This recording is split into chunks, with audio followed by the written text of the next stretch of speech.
Samsat dan info dari Kang Deddy Mulyadi, katanya buat pembayaran pajak tahunan udah nggak perlu bawa lagi KTP pemilik pertama. Soekarno-Hatta Bandung. Di sini. Mau lihat STNK sama KTP-nya? KTP-nya nggak ada, nggak bawa. Atas nama saudara sih, bukan atas nama saya. Paling kalau nggak ada ininya, STNK-nya kita tandain. Tandain, boleh. Tandain gimana? Harus ada yang asli. Oh, tetap ada KTP Iya, aslinya tetap gitu. ada yang asli. Oh, oke. Nggak apa-apa. Oh, udah nggak Dibeli apa-apa. sama bapak apa gimana? Dibeli, udah dibeli sih. Udah punya saya motornya mah. Apa ya? Assalamualaikum, Sampurasun, Wilujeng Enjing, wargi Jabar, dan seluruh warganet dimanapun berada. Saya mengucapkan terima kasih pada seluruh warga yang terus memberikan partisipasi melakukan pembayaran pajak kendaraan bermotor. Dan saya mengucapkan terima kasih nih pada Akang yang sudah melakukan investigasi tentang efektivitas surat edaran gubernur bahwa pembayaran pajak kendaraan bermotor tahunan tidak usah menggunakan KTP pemilik pertama. Dan dalam faktanya masih ditemukan petugas yang tidak melayani dengan baik. Dan selanjutnya informasi tersebut kami tindak lanjuti tadi malam. Dan hari ini saya nonaktifkan sementara Kepala Samsat Soekarno-Hatta. Dan selanjutnya akan dilakukan investigasi dari pemerintah Provinsi Jawa Barat terdiri dari unsur inspektorat dan badan kepegawaian. Sehingga dari investigasi tersebut nanti akan ditemukan fakta-fakta apa yang menyebabkan surat edaran tersebut belum berefektif dilaksanakan. Untuk itu saya ucapkan terima kasih atas informasinya. Dan saya menghimbau pada seluruh penyelenggara kegiatan Samsat untuk memberikan layanan yang terbaik kepada masyarakat dan tidak boleh mengabaikan surat edaran Gubernur Jawa Barat. Semoga kita semua memiliki komitmen yang sama untuk memberikan pelayanan terbaik terhadap masyarakat Jawa Barat. Hatur nuhun. Bang Unti, itu tadi aku dikejutkan dengan berita yang lagi viral ini tentang KDM yang membuat inovasi kebijakan terbaru mulai 6 April, yaitu pajak kendaraan bermotor tahunan khusus di Jawa Barat tidak pakai KTP pemilik lama. Jadi sudah tidak ada lagi nembak KTP. Nah, ini para calo-calo ini pada kelabaan ini, wah, tidak punya pemasukan dari nyalo KTP ini. Bayangkan kalau itu bisa dilakukan di seluruh Indonesia, alangkah peningkatan pajak itu luar biasa. Gara-gara ini, Kepala Samsat dinonaktifkan alias dicopot. Yuk kita cek apa yang terjadi. Ternyata KDM, Gubernur Jawa Barat, memonitor kejadian ini. Ternyata masih aja dipersulit yang tidak ada KTP-nya, dipersulit untuk memperpanjang pajak.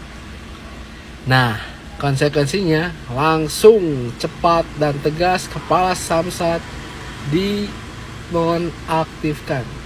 Jadi kalian yang mempunyai motor mobil atas nama orang lain, mau membayar pajak cukup pakai SNK-nya aja bawa. Nggak perlu KTP pemilik pertama. Yuk kita cek. Betul-betul lucu ya Baraya. Kalau bayar pajak lewat calo bisa ya, bayar resmi kalau nggak ada KTP nggak bisa. Jadi menurut saya kebijakan Bapak KDM yang memungkinkan pembayaran pajak kendaraan tanpa harus menggunakan KTP pemilik pertama adalah langkah yang sangat tepat dan sangat berpihak pada masyarakat. Nah, selama ini masyarakat betul-betul kesulitan membayar pajak hanya karena terkendala administrasi kepemilikan. Di sisi lain Baraya, justru praktik percaloan atau nembak KTP bisa berjalan dengan mudahnya. Ini jelas suatu ironi yang resmi dipersulit, yang tidak resmi malah dipermudah. Logikanya sederhana. Kalau lewat jalur resmi tidak bisa, tapi lewat calo bisa. Berarti ada sistem yang perlu diperbaiki. Dengan kebijakan KDM ini, masyarakat jadi lebih mudah dan tidak perlu bergantung pada calo. Dampaknya mengurangi praktik pungli dan percaloan, kemudian meningkatkan kesadaran dan kepatuhan bayar pajak masyarakat, menambah pendapatan negara dari sektor kendaraan, daripada kendaraan dibiarkan pajaknya mati bertahun-tahun karena ribet urusan administrasi. Lebih baik dipermudah agar masyarakat mau dan mampu membayar. Selain itu Baraya, kebijakan ini juga berdampak pada penegakan hukum. Kendaraan dengan pajak mati sering menjadi sasaran raja yang berujung tilang.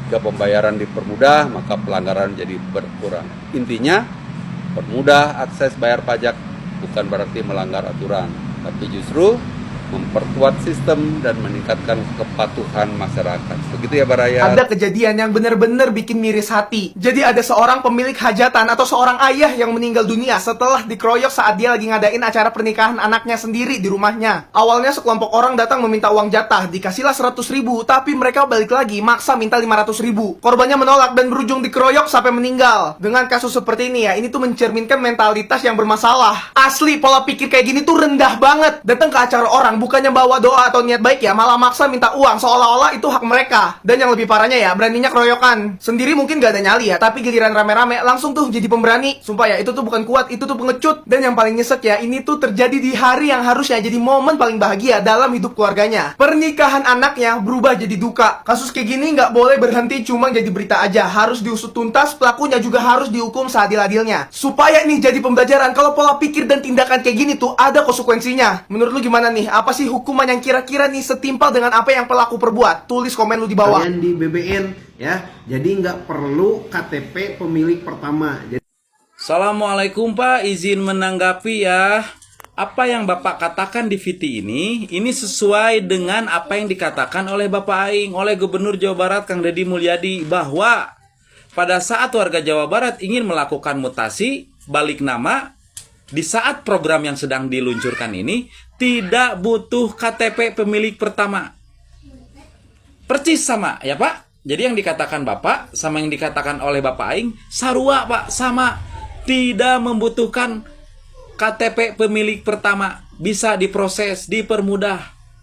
Sedangkan Pak, yang terjadi dengan saudara-saudara saya, dengan rekan-rekan saya se-Jawa Barat, sagetih, sasunda, berbeda Pak.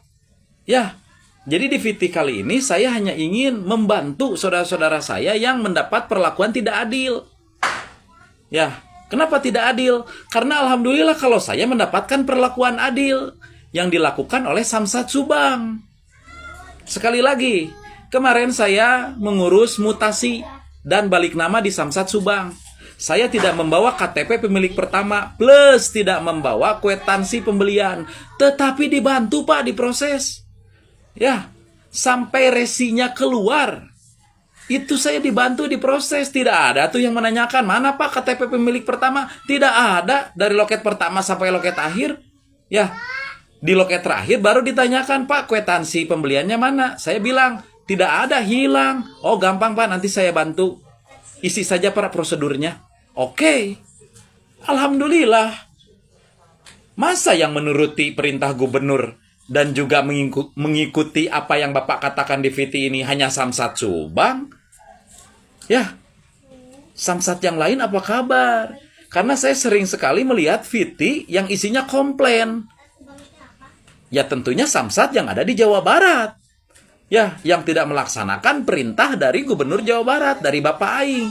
Khususnya masalah KTP pemilik pertama, itu yang sering saya dengar. Ya, banyak orang, banyak warga Jawa Barat yang tidak jadi mutasi, bahkan tidak jadi bayar pajak gara-gara dipersulit dengan KTP pemilik pertama.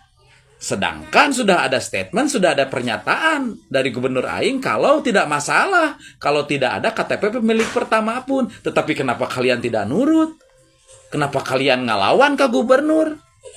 Ya, bahkan yang paling belegugnya lagi jika kalian menyarankan untuk nembak. Biayanya mahal, Cilepeng, nembak itu ya. Jangankan nembak, nih saya lihatkan. Biaya mutasi motor atau mobil jika normal. Ini rinciannya jika normal nih rinciannya. Kenapa saya bilang rincian di gambar yang saya sematkan ini normal? Karena saya kemarin bayar untuk mutasi motor tidak segini. Hanya 350.000. Coba hitung nih, rincian biaya mutasi motor. Apakah 350.000? kan lebih. Berarti kan saya kemarin diuntungkan. Hanya bayar Rp350.000 selesai. Sampai resinya keluar. Sampai nanti nunggu bulan depan, tepatnya 24 April 2025, berkas barunya jadi.